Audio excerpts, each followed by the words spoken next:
بسم اللہ الرحمن الرحیم رب اشرح لی صدری ویسر لی امری واحلل عقدۃ من لسانی یفقہوا قولی صدق اللہ العظیم وصدق رسولہ النبی الکریم الامین۔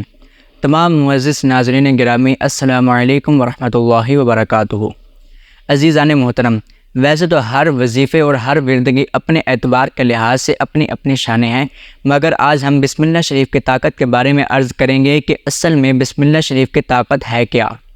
چنانچہ حضرت سیدنا ابن عمر رضی اللہ تعالی عنہما سے مروی ہے کہ حضرت امیر المؤمنین فاروق اعظم رضی اللہ تعالی عنہ مسجد نبوی میں اصحاب رسول اللہ صلی اللہ علیہ وآلہ وسلم کی ایک جماعت کے ساتھ تشریف فرما تھے اور آپس میں فضائل قرآن پر مذاکرہ کر رہے تھے۔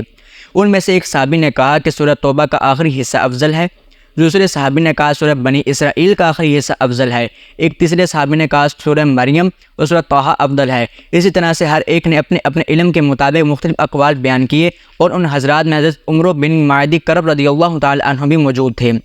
انہوں نے کہا کہ اے امیر المؤمنین رضی اللہ تعالی عنہ، آپ لوگوں نے بسم اللہ الرحمن الرحیم کے عجیب و غریب فضائل کو کیسے بھلا دیا؟ اللہ عز و جل کی قسم، بسم اللہ الرحمن الرحیم عجائبات میں سے ایک بہت ہی عجیب چیز ہے۔ تو حضرت عمر رضی اللہ تعالی عنہ سیدھے ہو کر بیٹھ گئے اور فرمایا، اے ابو معصور، حضرت سیدنا عمرو بن معدی کرب کی کنیت ہے، ہم سے بسم اللہ الرحمن الرحیم کے فضائل عجیبہ بیان کرو۔ حضرت سیدنا عمرو بن معدی کرب رضی اللہ تعالی عنہ نے بیان کرنا شروع کیا کہ اے امیر المؤمنین، زمانہ جاہلیت میں ہم پر سخت قحط آ پہنچا تو میں نے کچھ رزق کی تلاش کے لیے جنگل میں گھوڑا ڈال دیا۔ میں اسی حالت میں جا رہا تھا کہ میرے سامنے ایک گھوڑا، کچھ مویشی اور ایک خیمہ نظر آیا۔ جب میں خیمے کے پاس پہنچا تو وہاں مجھے ایک خوبصورت حسین و جمیل عورت نظر آئی، خیمے کے سامنے ایک بوڑھا ٹیک لگائے ہوئے بیٹھا تھا۔ میں نے کہا، جو کچھ تو نے اپنے لیے مخصوص کیا ہے وہ سب مجھے دے دے اور تیری ماں تجھ پر روئے۔ اس نے کہا کہ اے شخص، اگر تم مہمانی چاہتے ہو تو ادھر آؤ، اور اگر مدد چاہتے ہو تو ہم تمہاری مدد کریں گے۔ میں نے پھر کہا کہ تیری ماں تجھ پر روئے، یہ سب مجھے دے دے۔ تو وہ بوڑھا شخص بمشکل تمام کھڑا ہوا اور بسم اللہ الرحمن الرحیم پڑھتے ہوئے میرے قریب ہوا۔ اس نے مجھے زمین پر گرا لیا اور میرے اوپر سوار ہو گیا اور مجھ سے کہنے لگا کہ میں تجھے قتل کر دوں یا چھوڑ دوں؟ میں نے کہا کہ چھوڑ دو، تو وہ میرے اوپر سے اٹھ گیا۔ میں نے اپنے دل میں کہا کہ اے عمرو، تو عرب کا شاہ سوار ہے اور اس بوڑھے کمزور سے بھاگنے سے زیادہ بہتر مر جانا ہے۔ لہٰذا میرے دل نے پھر مقابلے کے لیے اکسایا اور بھڑکایا، تو میں نے اس بوڑھے سے دوبارہ کہا کہ یہ سب مال مجھے دے دے اور تیری ماں تجھ پر روئے۔ وہ ایک بار پھر بسم اللہ الرحمن الرحیم پڑھتے ہوئے میرے قریب ہوا اور مجھے ایسا کھینچا کہ میں اس کے نیچے آ گیا اور میرے سینے پر چڑھ کر بیٹھ گیا اور پوچھا، کیا تجھے قتل کر دوں یا چھوڑ دوں؟ میں نے کہا کہ مجھے معاف کر دیا جائے۔ چنانچہ اس نے مجھے پھر چھوڑ دیا۔ نہ جانے میرے جی میں کیا آئی کہ میں نے اس کو مخاطب کرتے ہوئے تیسری مرتبہ پھر سے کہہ دیا کہ اپنا سب مال مجھے دے دے اور تیری ماں تجھ پر روئے۔ اب کی بار پھر وہ بسم اللہ الرحمن الرحیم پڑھتے ہوئے میرے قریب آیا تو مجھ پر رعب طاری ہو گیا۔ اس نے مجھے ایسا کھینچا کہ اس کے نیچے آ پڑا۔ میں نے اسے درخواست کی کہ مجھے چھوڑ دیا جائے۔ اس نے کہا کہ اب تیسری بار تو میں تجھے نہیں چھوڑوں گا۔ پھر اس نے کنیز کو آواز دی کہ تیز دھار کی تلوار لے آؤ۔ وہ اس کے پاس تلوار لے آئی تو اس بوڑھے نے میرے سر کا اگلا حصہ یعنی چوٹی کو کاٹ دیا اور میرے سینے سے اتر گیا۔ اے امیر المؤمنین رضی اللہ تعالی عنہ، ہم عربوں میں یہ رواج ہے کہ جب ہماری چوٹی کاٹ دی جاتی ہے تو اس کے اگنے سے پہلے ہمیں اپنے گھر لوٹ جانے میں شرم و حیا آتی تھی۔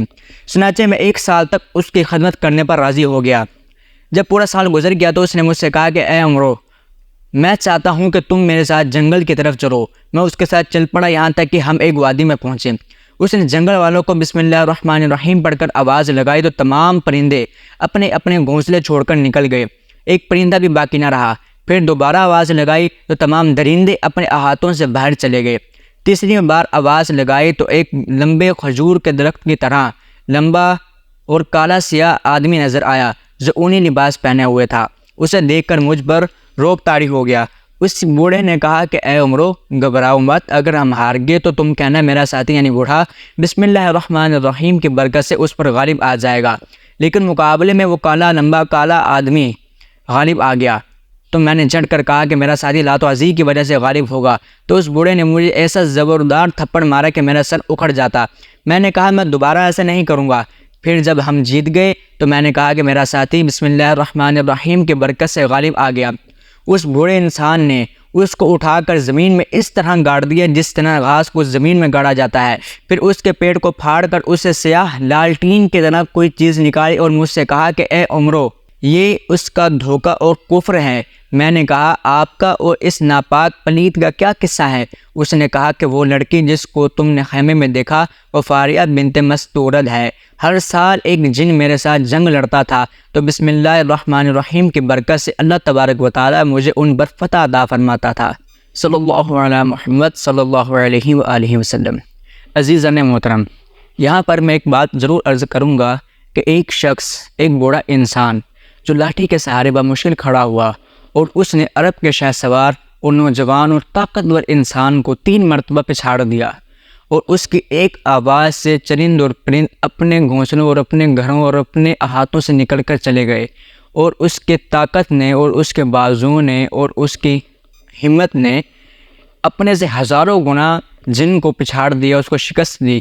مگر کیسے؟ یہ صرف بسم اللہ الرحمن الرحیم کی طاقت تھی، یہ ممکن صرف بسم اللہ الرحمن الرحیم کی وجہ سے تھا۔ تو ہمیں ہر جائز اور نیک کام کرنے سے پہلے بسم اللہ الرحمن الرحیم ضرور پڑھنا چاہیے۔ انشاءاللہ ہم آپ سے ضرور ملاقات کریں گے نیکسٹ ویڈیو میں۔ السلام علیکم ورحمۃ اللہ وبرکاتہ۔